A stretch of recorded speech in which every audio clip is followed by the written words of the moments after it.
Aquí tenemos una función f de x igual a x cuadrado sobre x cuadrado más 1, o sea, una función racional, en la cual vamos a hacer el estudio completo de esa función, hasta llegar a graficarla y dar su dominio y rango.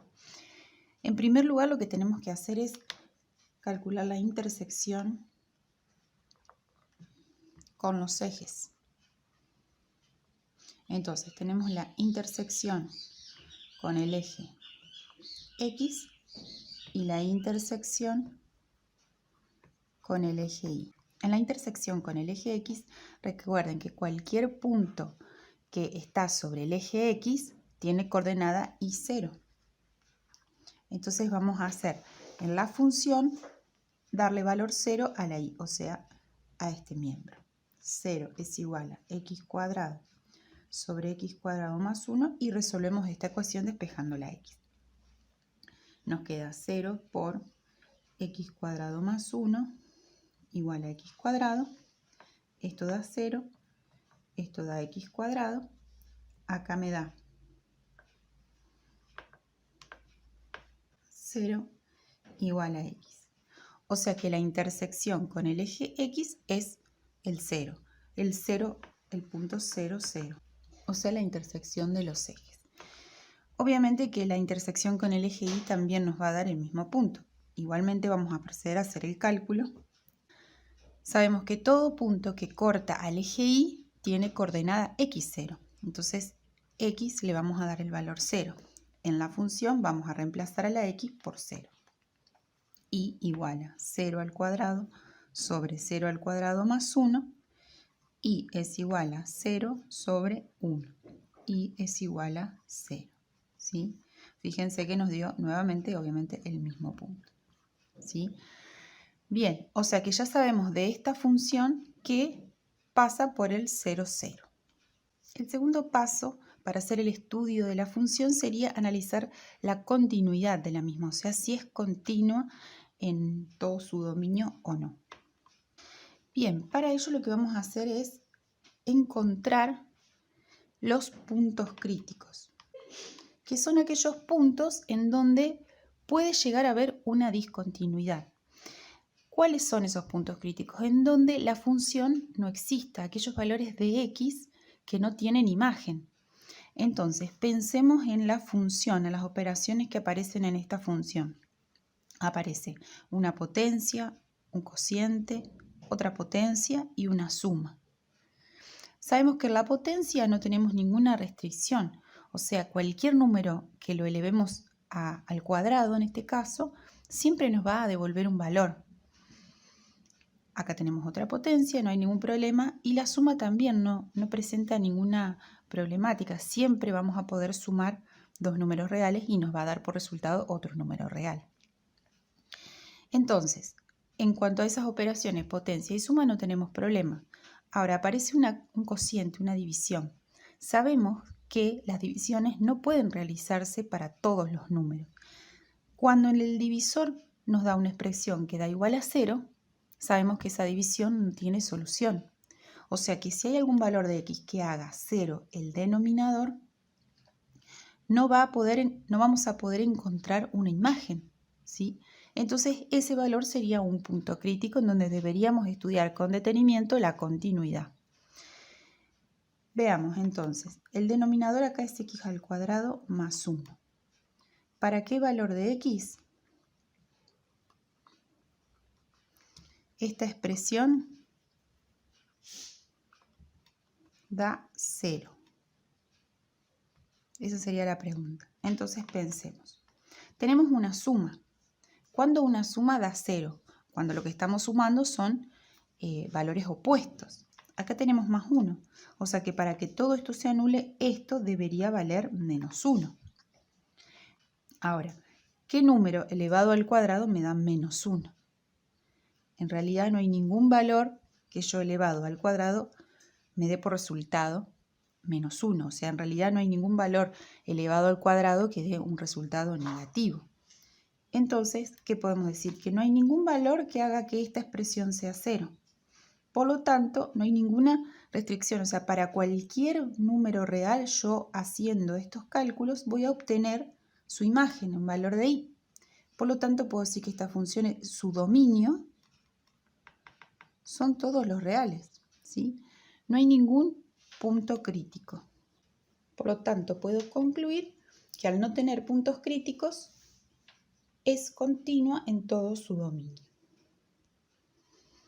Bien, el tercer paso en el estudio de funciones sería analizar los intervalos de crecimiento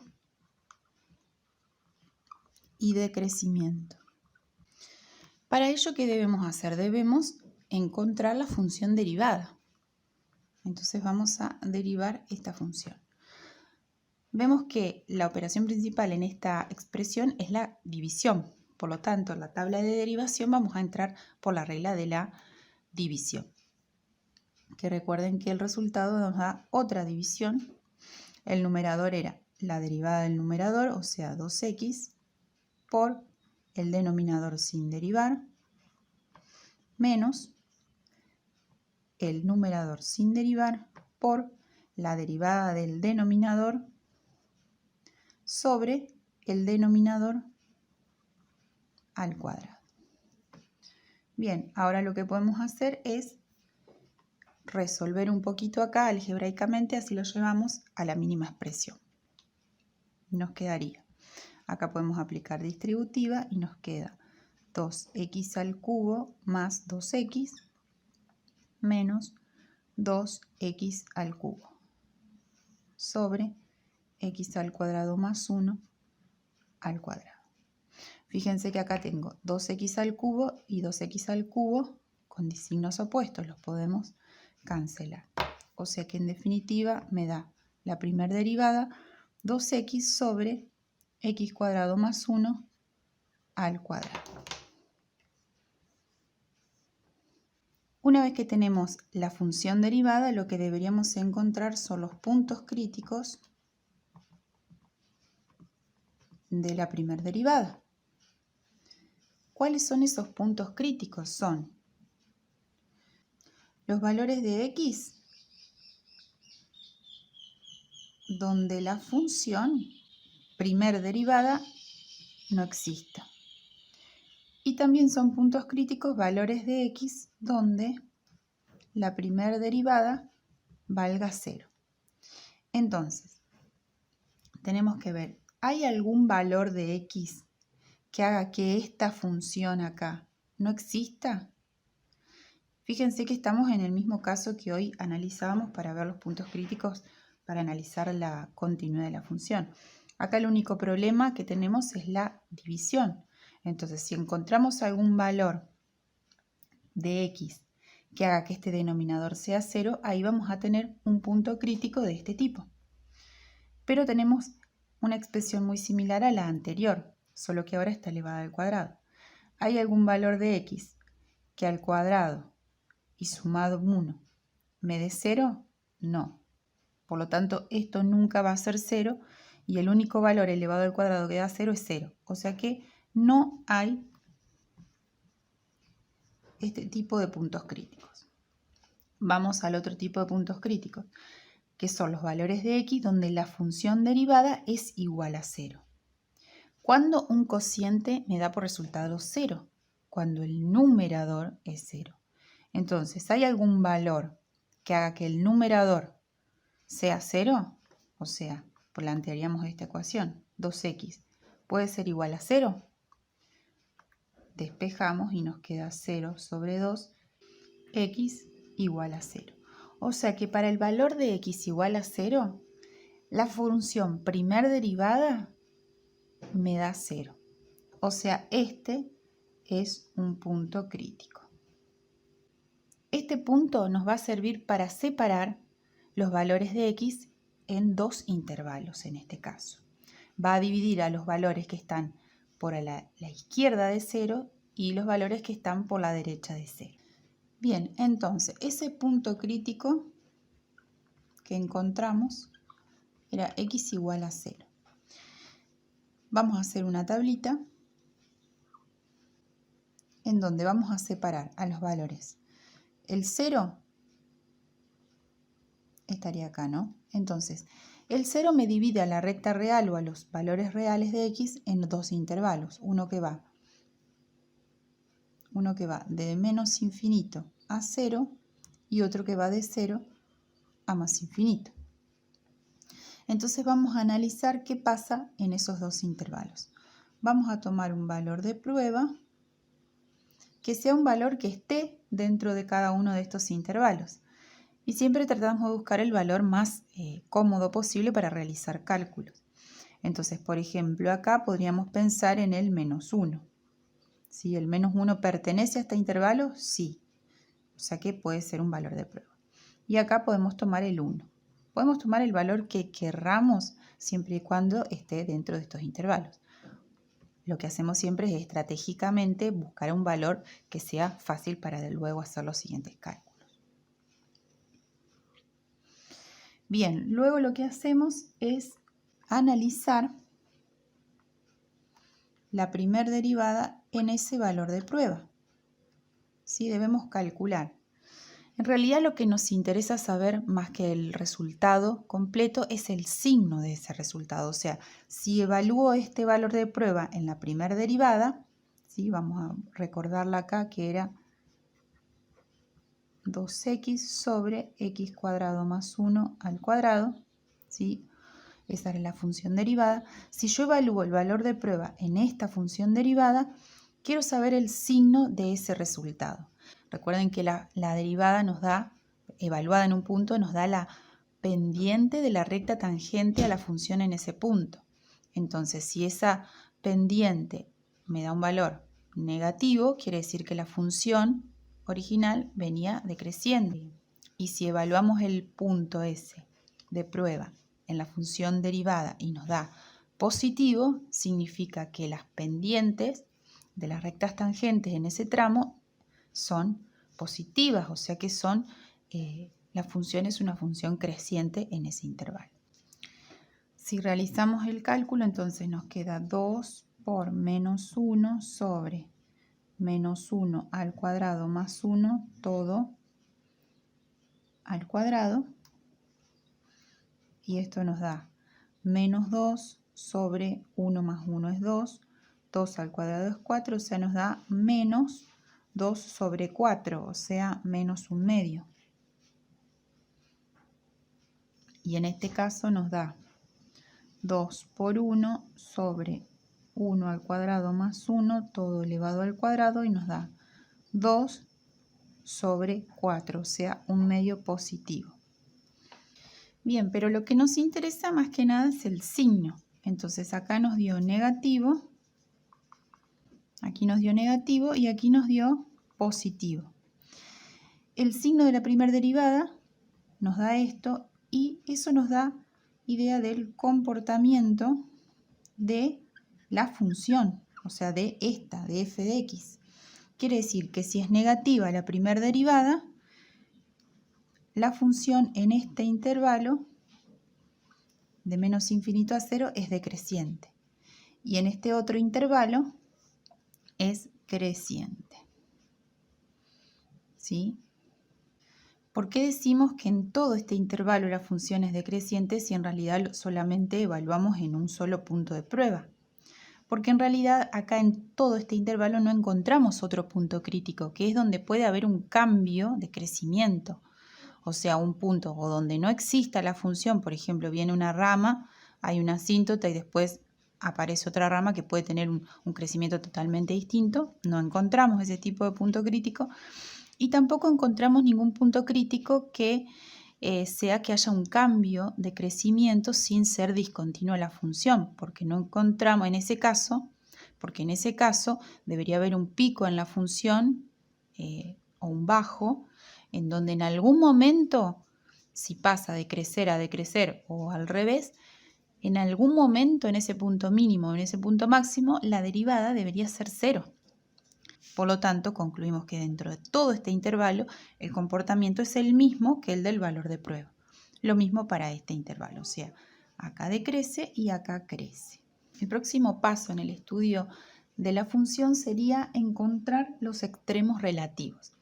O sea, si hay algún máximo relativo o algún mínimo relativo. O sea, en algún lado donde la función, siendo continua, por ejemplo, crezca y pase a decrecer. Entonces ahí habría un máximo relativo. O donde la función, si viene decreciendo y sigue siendo continua, pasa a crecer y en ese caso la función tendría un mínimo relativo. En nuestra función, ¿dónde podemos llegar a encontrar o a pensar que puede haber un extremo relativo? Aquí, en el x igual a 0, porque vemos que viene decreciendo y luego pasa a crecer. Entonces acá, ¿habrá un mínimo relativo? Eso es lo que vamos a analizar ahora. Para que haya un mínimo relativo, lo que debe pasar es que la función venga decreciendo en ese valor, que es x igual a 0, pase a crecer. Y además que exista el punto S en la función, o sea, que ese valor de x tenga una imagen, ¿sí? Porque puedo yo tener una función que decrezca, pero que justo haya una asíntota así y luego crezca. Y en realidad acá el comportamiento del crecimiento de la función es ese, decrece y crece. Pero no hay un mínimo relativo porque hay una asíntota ahí. Para que haya un mínimo relativo debería haber esto. ¿Sí? Entonces, ¿cuál es la diferencia entre esto y esto? Es que acá en x igual a 0 no existe la función y acá sí existe. Entonces, en nuestro ejemplo, ¿qué pasa en el x igual a 0? ¿Existe la función? Recuerden que habíamos dicho que en nuestra función el dominio de la función eran todos los reales, ¿sí? Entonces, para x igual a 0, ¿cuál es la imagen? Ya lo hicimos al cálculo, en realidad cuando hicimos la intersección de los ejes. Lo hacemos nuevamente, 0 al cuadrado sobre 0 al cuadrado más 1 y es igual a, todo esto me da 0. O sea que para el 0 la imagen vale 0. Es el mismo punto que veíamos hoy, el 0, 0. O sea que el mínimo relativo está en el punto 0, 0. Máximos relativos no tenemos porque no hay ningún intervalo de la función que pase de crecer a decrecer. Acá solamente teníamos entre esos dos intervalos un cambio de un decrecimiento a un crecimiento. Ese es el único extremo relativo de esta función. El siguiente paso en el estudio de la función sería determinar los intervalos de concavidad. ¿Cómo analizamos los intervalos de concavidad? Derivando la primera derivada, o sea, en definitiva, obteniendo la segunda derivada. Recordemos que la primera derivada era 2x sobre x al cuadrado más 1 elevado al cuadrado. Entonces a esta función la vamos a tener que volver a derivar y vamos a obtener f' de x. También es un cociente, o sea que vamos a aplicar la regla del cociente para poder derivar. 2 por x al cuadrado más 1 al cuadrado menos 2x por 2 por x al cuadrado más 1 por 2x sobre x al cuadrado más 1 a la cuarta. Aquí podemos hacer lo siguiente. Resolvemos esto y nos da 8x al cuadrado por x cuadrado más 1 sobre x cuadrado más 1 a la cuarta. Fíjense que acá tenemos x cuadrado más 1, x cuadrado más 1 y x cuadrado más 1, pero no podemos simplificar porque tenemos una resta. Pero si sacáramos factor común aquí, por ejemplo, podemos sacar factor común entre estos dos términos, la expresión 2x cuadrado más 1. ¿Sí? Bien, entonces todo esto dividido esto nos da x cuadrado más 1. Menos toda esta expresión dividido el factor común nos queda 4x cuadrado y nada más. Todo esto sobre x cuadrado más 1 a la cuarta y allí ya podemos simplificar. Podemos simplificar este factor con uno de estos 4 factores y acá me va a quedar al cubo.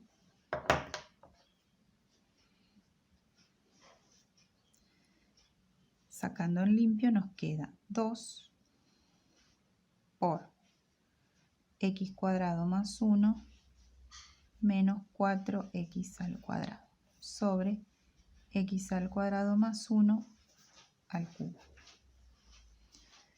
Acá podríamos, perdón, acá me faltó,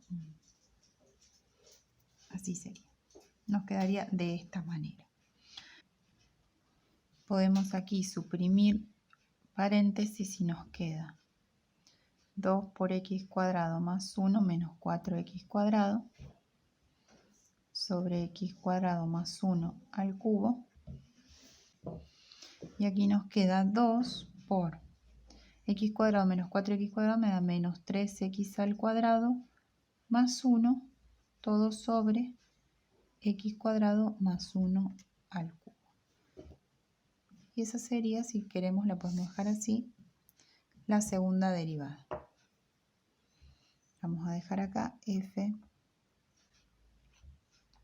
de x es 2 por menos 3x al cuadrado más 1 sobre x al cuadrado más 1 al cubo. ¿Sí? Esa sería la segunda derivada. Bien, una vez que tenemos la función derivada segunda, lo que debemos encontrar son los puntos críticos de esa segunda derivada. Es decir, aquellos puntos en donde f' de x valga 0, en donde la segunda derivada no exista, o aquellos puntos o valores de x en donde la segunda derivada sea igual a 0. ¿Sí? Lo mismo que hacíamos para encontrar los puntos de la primera derivada, ahora lo hacemos para encontrar los puntos críticos de la segunda derivada y con ellos analizar la concavidad de la función. Con la primera derivada analizábamos el crecimiento y el decrecimiento, con la segunda derivada analizamos la concavidad. Bien, entonces, los puntos de x, o sea, los valores de x en donde la función segunda derivada no existe, van a ser aquellos que hagan que el denominador sea 0. ¿Hay algún valor en donde aquí se haga 0? Nos pasa lo mismo. Ningún número elevado al cuadrado me va a dar menos 1. Y es de esa única manera, esto elevado al cubo va a dar 0. Entonces, al no haber ningún valor de x que elevado al cuadrado me dé menos 1 para hacer esto 0, tampoco va a haber ningún valor que elevado al cuadrado, al cubo, me dé 0. Por lo tanto, no tiene este tipo de puntos críticos. Vamos a ver esto. ¿Hay algún valor de x que haga que la función completa derivada, segunda derivada, dé 0? Esto va a pasar cuando el numerador se anule. Entonces deberíamos plantear 2 por menos 3x al cuadrado más 1 igual a 0 y ver si esta ecuación tiene solución. Entonces despejamos la x. Menos 3x cuadrado más 1 es igual a 0 sobre 2. Menos 3x cuadrado más 1 es igual a 0. Menos 3x cuadrado es igual a menos 1. X cuadrado es igual a menos 1 sobre menos 3. X cuadrado es igual a 1/3. Continúo por aquí. X va a ser igual a más menos la raíz cuadrada de 1/3. ¿Sí? O sea que tengo estos dos valores. Un x1 que es menos raíz de 1/3 y un x2 que es raíz de 1/3 positivo. Entonces, estos dos valores son los puntos críticos. Bien, voy a tener que analizar la concavidad en base a los intervalos que determinen estos dos puntos críticos. Aquí ya armé la tabla y vamos a ver qué intervalos determinan estos dos puntos críticos. Uno que va a ir de menos infinito a menos raíz de 1/3. Otro que va a ir de menos raíz de un tercio a raíz de un tercio positivo y otro que va a ir de raíz de un tercio a más infinito. Esos tres intervalos. Entonces vamos a hacer el análisis dando un valor de prueba que esté dentro de cada uno de estos intervalos.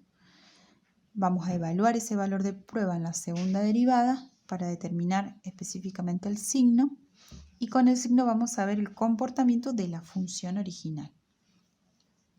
Entonces, ¿qué valor de prueba podemos poner aquí? Por ejemplo, menos 2 es un valor que está dentro de este intervalo. En este caso puede ser el 0 y en este caso podría ser el 2. Evaluamos ese valor de prueba en la función derivada, segunda derivada. Entonces, reemplazamos, por ejemplo, acá el menos 2 y el menos 2 acá. Hacemos todos los cálculos y vemos lo que da. Ahí ya realicé los cálculos con los valores de prueba y nos dan menos 0,176, 2 y menos 0,176 nuevamente. Quiere decir que el signo de la segunda derivada en este intervalo es negativo, en este es positivo y en este es negativo. Por lo tanto, cuando la segunda derivada evaluada en el valor de prueba nos da un valor negativo, significa que el comportamiento de la función original en ese intervalo es cóncava hacia abajo. O sea que va a tener una formita así. En el intervalo donde da positiva la evaluación de la segunda derivada en el valor de prueba, me está indicando que el comportamiento de la función original en ese intervalo es cóncava hacia arriba. O sea, algo así. Y en este se repite el comportamiento del principio. Cóncava hacia abajo. El siguiente paso es determinar los puntos de inflexión. ¿Qué son los puntos de inflexión? Aquellos puntos de la función en donde hay un cambio de concavidad. O sea, pasa de ser cóncava hacia arriba a ser cóncava hacia abajo, o al revés, pasa de ser cóncava hacia abajo a ser cóncava hacia arriba. Pero debe existir la función en ese punto. O sea, en ese pequeño tramo la función debe ser continua. Entonces, no basta con saber que hay un cambio de concavidad, sino que hay que analizar en el punto exacto donde hay ese cambio de concavidad si la función existe, ¿sí? Porque puede ser que haya un cambio de concavidad, pero que ahí justo haya una asíntota, ¿sí? O sea, debe venir siendo, por ejemplo, acá cóncava hacia arriba y pasar de ser cóncava hacia abajo en este punto de inflexión, ¿sí? Pero puede pasar que venga a ser cóncava hacia abajo, haya un valor en donde no haya imagen y luego cambia a ser cóncava hacia arriba y esto no es un punto de inflexión, ¿sí? Entonces, ¿dónde puede llegar a haber un punto de inflexión? Puede llegar a haber un punto de inflexión acá o puede llegar a haber un punto de inflexión acá, ¿sí? Porque hay cambios de concavidad. Entonces vamos a analizar en x igual a menos raíz de un tercio y en x igual a raíz de un tercio. Bien, entonces nuestros puntos de inflexión posibles serían cuando x vale menos raíz de un tercio, deberíamos ver si existe la función en ese punto, o sea que deberíamos hacer f de raíz de un tercio. Entonces reemplazamos en la función original, quiere decir que hay un punto de inflexión en el punto menos raíz de un tercio y un cuarto.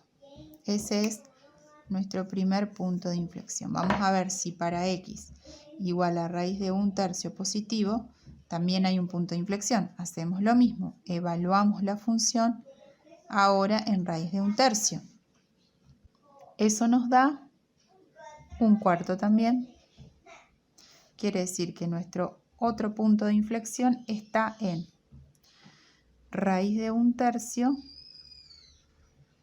un cuarto. O sea que esta función tiene dos puntos de inflexión. Uno está aquí y el otro está aquí. El siguiente paso en el estudio de la función sería determinar las asíntotas. Vamos a ver si hay asíntotas verticales y si hay asíntotas horizontales. En cuanto a las asíntotas verticales, como esta función habíamos concluido que su dominio eran todos los reales, ¿sí? Como el dominio de la función son todos los reales, no va a presentar asíntotas verticales. Si las tiene, van a ser horizontales. Para las asíntotas horizontales, ¿qué hacíamos? Lo que tenemos que hacer es calcular el límite cuando x tiende, por ejemplo, a infinito de la función x² sobre x² más 1. El otro límite que deberíamos calcular es cuando x tiende a menos infinito de la función. Bien, entonces, ¿qué hacemos? Si hacemos la sustitución directa, vamos a ver que nos da infinito sobre infinito en ambos casos. Entonces, lo que vamos a tener que es hacer dividir numerador y denominador por la potencia en x de mayor grado. Entonces, en este caso, en ambos casos va a ser por x². Una vez realizado esto, hago las simplificaciones que se puedan, como por ejemplo acá, acá, acá y acá, y lo paso en limpio. Bien, una vez en limpio lo que hago es nuevamente la sustitución directa para ver si se salvó la indeterminación y deberíamos sustituir por infinito acá, donde está la x, y por infinito acá, por menos infinito acá, donde está la x. Si acá reemplazamos por infinito nos va a dar 1 sobre infinito. Eso va a tender a ser 0. O sea que 1 sobre 1 más algo que tiende a ser 0. Y acá lo mismo, 1 sobre 1 más 1 sobre menos infinito al cuadrado, algo que también tiende a ser 0. O sea que en definitiva acá nos da 1 y acá nos da 1. Quiere decir que tiene un comportamiento asintótico tanto hacia la izquierda como hacia la derecha, o sea, hacia menos infinitos y hacia más infinitos. No necesariamente tiene que pasar siempre este. Entonces, la asíntota horizontal es la recta cuya ecuación es y igual a 1. Y ahora sí, con toda la información del estudio de función, lo que hacemos es hacer la gráfica de la función. Recordemos, primero lo que hicimos fue encontrar la intersección de los ejes que nos había dado el punto 0, 0. El siguiente paso fue analizar los intervalos de crecimiento y decrecimiento. Vimos que de menos infinito a 0 la función decrecía y que de 0 a más infinito la función crecía. Eso lo vamos a tener en cuenta en el momento de trazar la función. Encontramos luego los extremos relativos, que en realidad había un solo extremo relativo, que había un mínimo relativo en el 0, 0, que acá, o sea, en el mismo punto, es un mínimo relativo, o sea que vamos a tener algo así, ¿sí? Un mínimo relativo. Vimos que la función tenía dos puntos de inflexión. Uno en el valor menos raíz de 1/3, que estaría más o menos por acá, menos raíz de 1/3, y su coordenada en y era 1/4, o sea, por acá. Ahí había un punto de inflexión. Y el otro punto de inflexión estaba en raíz de 1/3 y el valor 1/4. Bien, entonces, quiere decir que en este intervalo era cóncava hacia arriba, ¿sí? Como lo vemos acá. Pero justamente en esos puntos de inflexión, la concavidad cambia a ser cóncava hacia abajo, ¿sí? En esos puntos de inflexión. Los voy a marcar de otro color para que se vea un poquito mejor. Bien, ¿y qué nos falta marcar? La asíntota horizontal, que era la recta de ecuación y igual a 1. O sea que una recta que va ahí. Y la función se comporta asintóticamente al acercarse a esa recta, ¿sí? Bien, y ahí ya tenemos la gráfica de la recta. Sabíamos que el dominio de esta función eran todos los reales y ahora sí podemos dar como última información el rango, una vez que la tenemos graficada. Vemos que los valores de y, que son imagen de alguna x, son los valores que van en el intervalo de 0, incluido el 0, hacia 1 sin incluir el 1.